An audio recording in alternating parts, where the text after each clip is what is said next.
ഇന്ന് തന്നെ ഡൗൺലോഡ് ചെയ്യൂ. കാണൂ നിങ്ങളുടെ ഫേവറേറ്റ് ഷോസ്. ഇവളെ സാർ അറിയൂ? അറിയും. ഇവളെന്റെ ഓഫീസ് സ്റ്റാഫാണ്. പക്ഷെ ഇവള് മയക്കുമരുന്നിന് അഡിക്റ്റാ.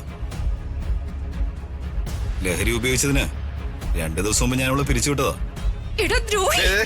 മാറിക്കാമോട്ട്.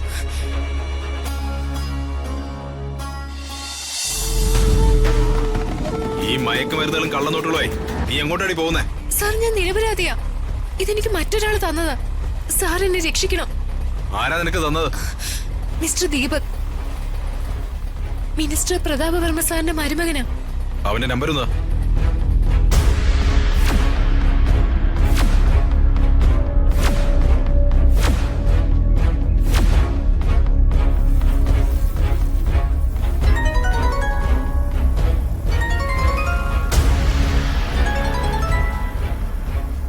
ഹലോ, മിസ്റ്റർ ദീപക് അല്ലേ?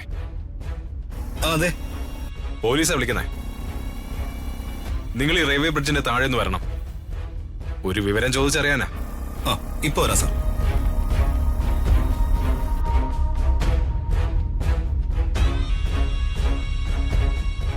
കള്ളനോട്ട് കടത്തും മയക്കുമരുന്ന് വിൽപ്പനയും എത്ര നാളായിട്ട് ഇത് തുടങ്ങിയിട്ട്? സാർ, മിണ്ടരുത്. ഞാൻ തഹസീൽദാരൊന്ന് വിളിക്കട്ടെ.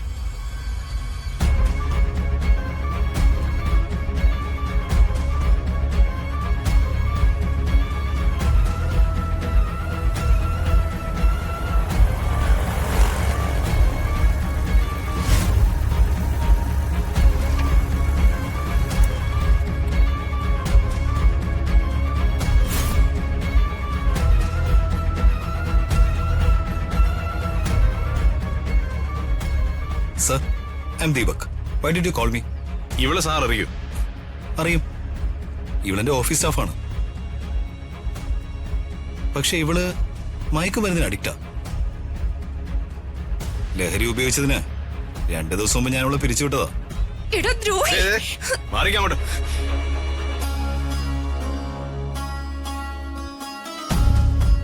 നീ എന്തെങ്കിലും പോലീസിന്റെ വില കൊടുക്കുമെന്ന് എനിക്കറിയായിരുന്നു. ഞാൻ വെക്കോട്ടെ സാറേ? സാർ പോയിക്കോളൂ. തഹസീൽദാർ വന്നു കഴിഞ്ഞ ഉടനെ ഞങ്ങൾ ഇവിടെ നിന്ന് കൊണ്ടുപോകും. മയക്കുമരുന്നും കള്ളനോട്ടടിയും. ഈ ജന്മം മുഴുവൻ ഇവള് ജയിലിൽ തന്നെ. Very good sir. അപ്പോ good bye Sandra. All the best.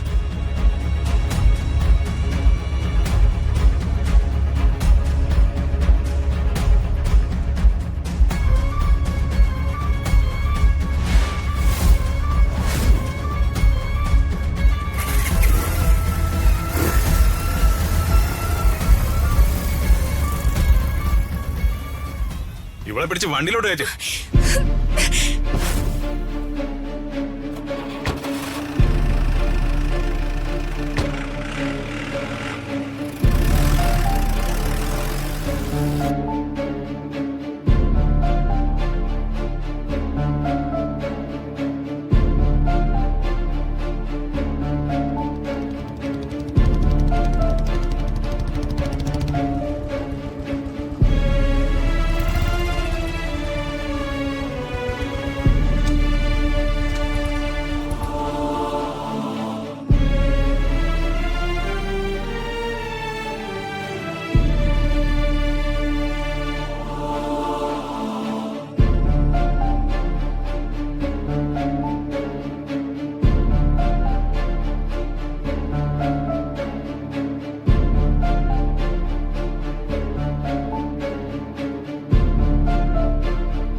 എന്നോട് ക്ഷമിക്കണം.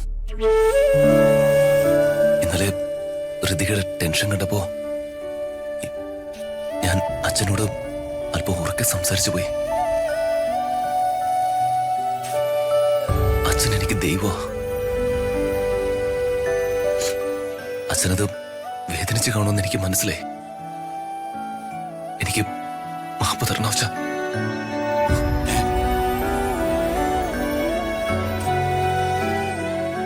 എന്താടാ ഇത്? അതിന് തെറ്റൊന്നും എന്നോട് ചെയ്തിട്ടില്ലല്ലോ. മനുഷ്യരാരായാലും അവരുടെ വികാര വിചാരങ്ങൾക്കനുസരിച്ച് സംസാരിച്ചെന്നിരിക്കും. വികാരങ്ങൾ പ്രകടിപ്പിക്കാനുള്ളതാ. നിനക്കപ്പ തോന്നിയ വിചാരം എന്നോട് പ്രകടിപ്പിച്ചു, അത്രയല്ലേ ഉള്ളൂ. എന്റെ കാല് വീഴാൻ പാകത്തിനുള്ള അപരാധങ്ങളൊന്നും നീ ഇതുമായിട്ട് ചെയ്തിട്ടില്ല, ഇനി അങ്ങോട്ട് ചെയ്യില്ല. വായ നിറയെ മുറുക്കാനും ഇട്ട് പതപ്പിച്ച് അത് കോളാമ്പി തുപ്പി പൂമുഖത്തെ ചാരികസേരയില് മലർന്നു കിടന്ന് മക്കളെ വിറപ്പിക്കുന്ന മാടമ്പിയായ മൂരാച്ചി തന്തയൊന്നുമല്ല ഞാൻ. വിദ്യാഭ്യാസവും വിവരമുള്ള മക്കളെ കൂട്ടുകാരനായിട്ട് കാണാൻ ശ്രമിക്കുന്ന ഒരാളാണ് ഞാൻ. അതുകൊണ്ട് നിന്റെ ഔപചാരികത ഒന്നും എന്നോട് വേണ്ട. പിന്നെ ചില കാര്യങ്ങൾ പറയാനുണ്ട്, അത് നീ ക്ഷമയോടെ കേൾക്കണം. എന്നിട്ട് അതാ കുട്ടിയോട് പറയണം. എന്നിട്ട് അവളെ പറഞ്ഞു മനസ്സിലാക്കണം. അച്ഛൻ പറയേ. ഇന്നലെ അത് ക്ലിയർ ചെയ്യായിരുന്നു, പക്ഷേ നിങ്ങൾ വിട്ടൊന്നും പറഞ്ഞില്ല. ഋതുമോളുടെ പെരുമാറ്റത്തിൽ നിന്നും സംസാരത്തിൽ നിന്നും ഞാൻ മനസ്സിലാക്കിയെടുത്തതാ. അതിനെപ്പറ്റി ഞാൻ വിശദീകരിക്കാം. അതിനു മുമ്പ് നിങ്ങൾ എന്റെ പുറകെ വന്ന കാര്യം പറ, എന്നിട്ട് ഞാൻ പറയാം. അത്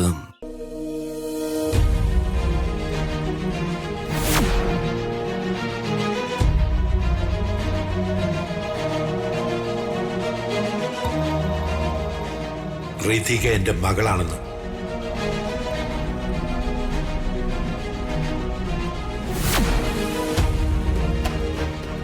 കാളെ പെറ്റൊന്ന് കേട്ടു, കയറെടുത്തു.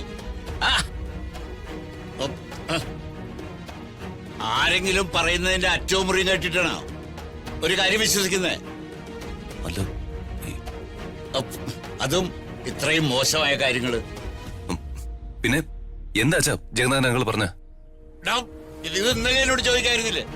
എന്നാ പിന്നെ ഇത്രയും പ്രശ്നങ്ങൾ ഉണ്ടാവോ? ഞങ്ങൾ സംസാരിച്ചത് വളരെ ഡീറ്റെയിൽ ആയിട്ട് എന്നോട് പറയാം. എന്റെ പെങ്ങളായ പത്മയുടെ കുഞ്ഞിന്റെ അച്ഛൻ ഞാനാണെന്ന് എന്റെ ആത്മസുഹൃത്തായ പ്രതാപൻ വിശ്വസിച്ചു.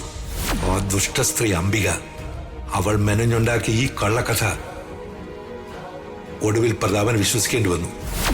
റീതിക എന്റെ മകളാണെന്ന്.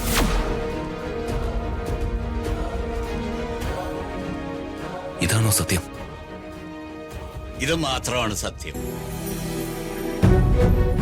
എടാ, ജഗന്നാഥിനെയും പത്മാവതിയും മാഡത്തെയൊക്കെ എത്ര കൊല്ലമായിട്ട് ഞാൻ കാണുന്നറിയോ?